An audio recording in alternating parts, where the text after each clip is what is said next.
Alright, we have, I think, one more thing to get here, which is the cheap treasure chart. Which should only be about a starting price of 5 rupees. So we're in more than good enough shape for this auction. We're fine, no problem. Again, it would only be a problem if we also had to get the swift sale, because that would be another 200 to 300 rupees. What is happening to my internet today?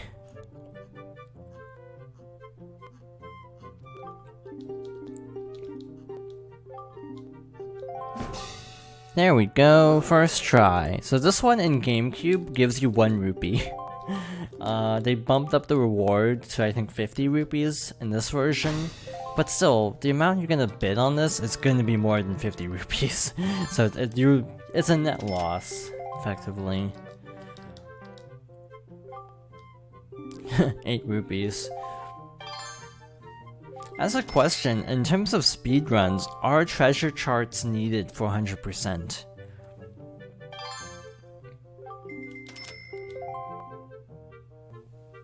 Because, like, a lot of these treasure charts don't get you anything important. So I do kind of wonder if speedrunners go after this as an example. Since it also keeps a tally of all the treasure you've hauled up as well.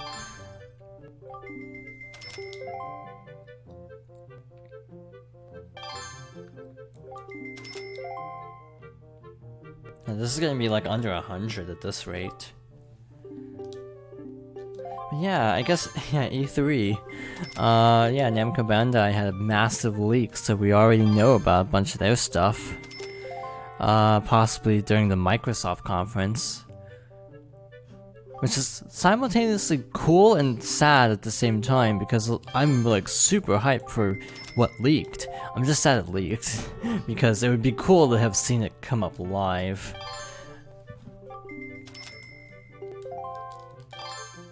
This meter's not full enough. I need to get this meter filled up ASAP, because it's gonna hit 5 seconds soon.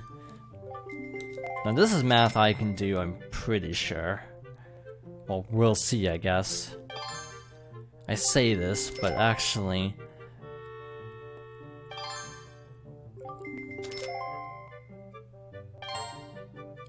Oh, that sucks.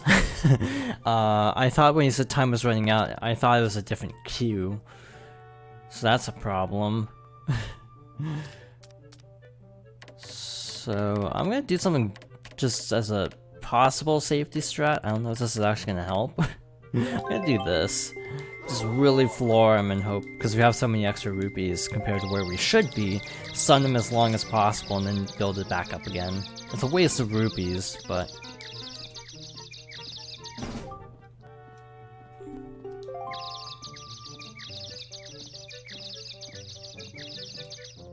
No.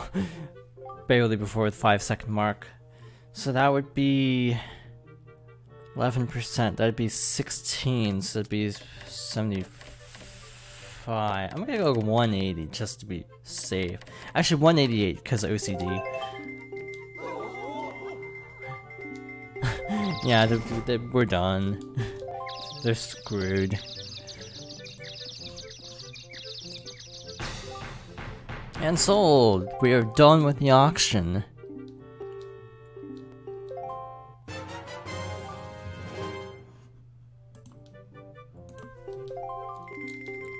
Alright, we're a lot poorer now, but we have everything, so we don't need to do this anymore, thankfully. Alright, so we have more treasure. Oh. I feel kind of bad we're making no story progress, so I might put the pearls in place and then do more side quests, just because pacing is really skewed for this particular part of the game.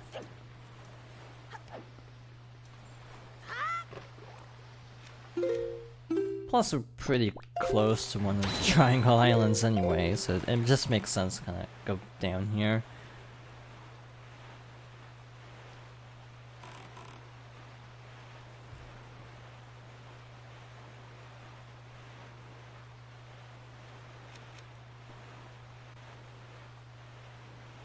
Trying to balance story and side quests is the hardest thing about Zelda in my opinion, because there's so much to do.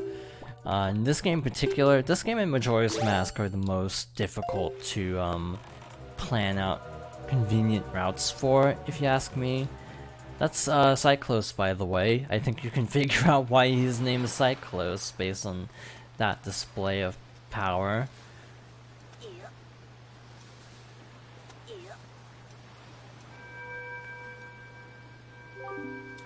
Wandering traveler who seeks the guideposts of the goddesses, place the pearl you hold here.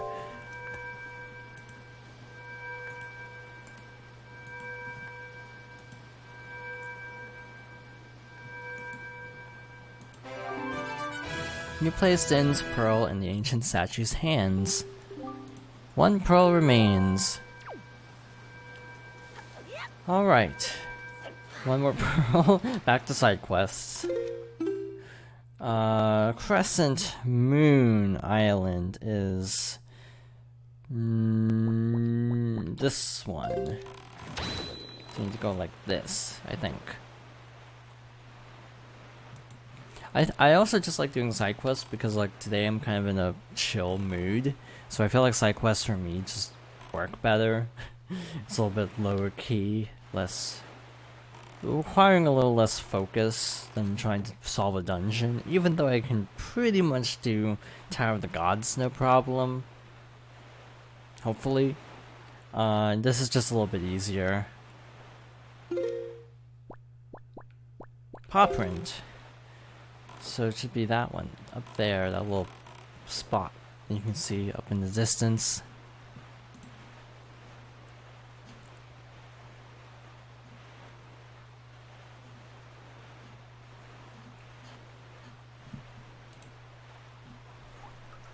Yeah, I'm looking forward to E3 a lot, as I always do.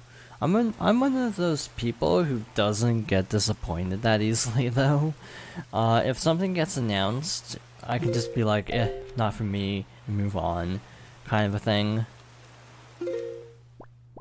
So, like, I usually don't get as, like, upset at E3 disappointments as most people, just because I have, like, super low standards, if you want me to be perfectly honest.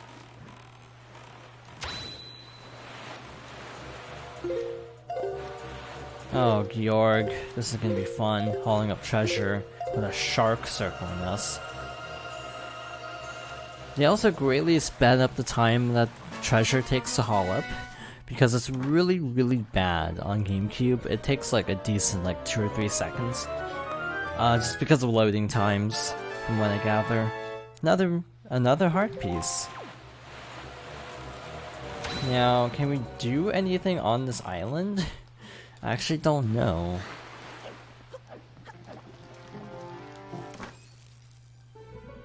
I think blue chews don't respawn, so they're best not to sell because you can't get them back. And another treasure chart. Ow, I ran right into it.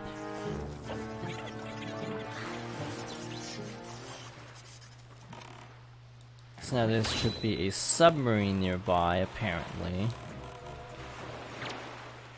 The reason I'm doing this with a guide is because if it feels like it's taking too long right now, it would take even longer without a guide.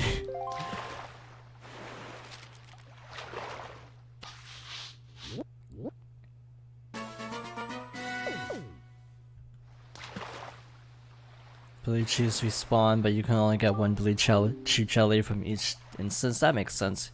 You best be careful when you best be careful sailing these waters on nights when the moon is full. Well, if you like pure soul-freezing horror, Fry, then maybe you can handle it.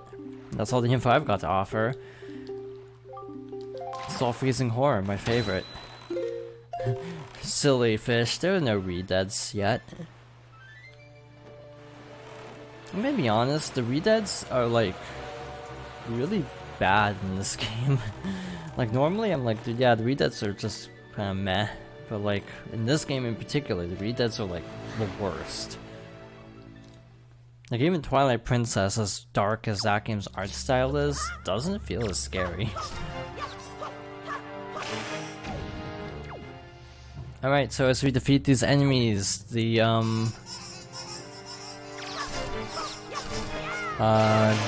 torches light up. So we need to light all the torches, and then we'll be able to get up to another treasure chart, it looks like. Also, because the stream is lagging a little bit and dropping frames, it also doesn't feel like it's the best time beating the story. I guess today is what day is it? 7th? So yeah, Tuesday is Nintendo, Microsoft is Sunday, so there's always the hope that they'll announce something cool that'll just be multi-platform.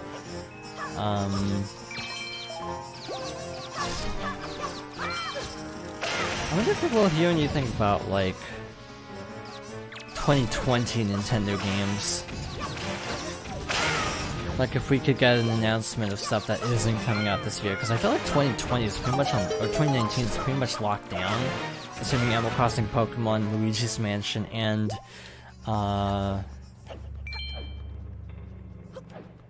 Pokemon. I said Pokemon. If all those are all coming out in one holiday, it's gonna be kind of crowded. So I don't think they could announce anything more for this holiday.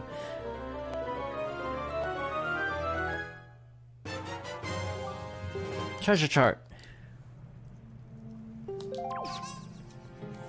How many treasure charts do we even have at this point?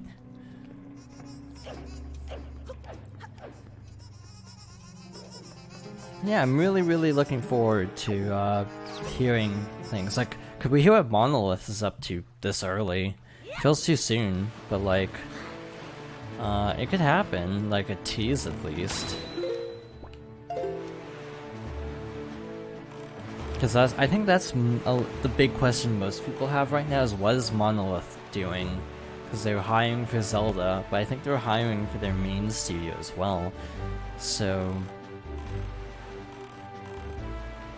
we could get a few things potentially. Yeah, I wasn't at 1.7 million worldwide, which is actually not bad for a fairly niche new RPG series.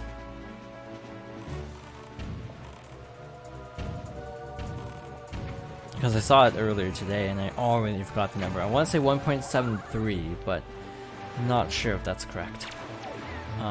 There's the fish. Monolith is really fascinating because sort of overnight they became like Nintendo's best second party.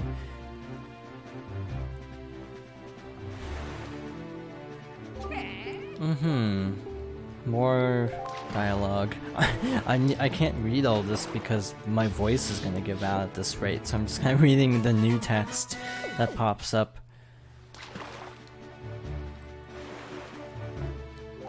If you see seagulls flying around some sea waters, that's a sign you need to be wary, Fry, because the seagulls flock to wherever big octos appear. I tell you, those things don't mess around, and that's what info I've got to offer.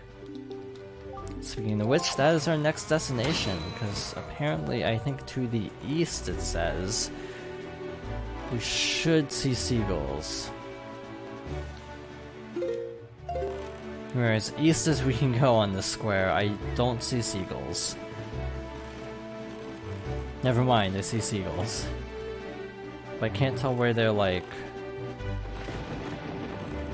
default position is. It also got really stormy, which tells me I might be on the right track. Also, I just finished Xenoblade 2. I enjoyed it immensely. I'm not sure how to feel about everything in the game. There were some things I would have done differently, but on the whole, I did enjoy it quite a bit.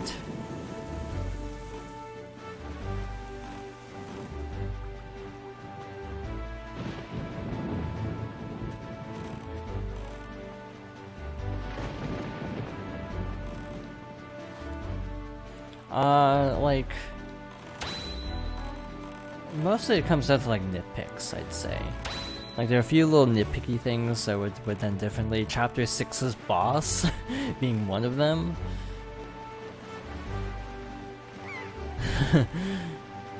I also forgot to remind you because you're busy playing Persona Q2.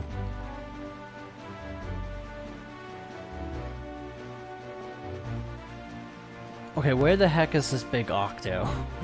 I see the seagulls, but they don't seem to be circling any particular point. Yeah, like my biggest issue was the final boss of the chapter boss of chapter 6. Because it's sort of just, it requires things that you can't really know about until that point, because you don't really deal with anything of that nature until that boss, and then it's really difficult. So I ended up farming for a bit, and then after that, chapter 7 was super easy because I was overleveled. Because I was farming for items that would help out with the fight. Okay, I swear the guide says 7-star Isles.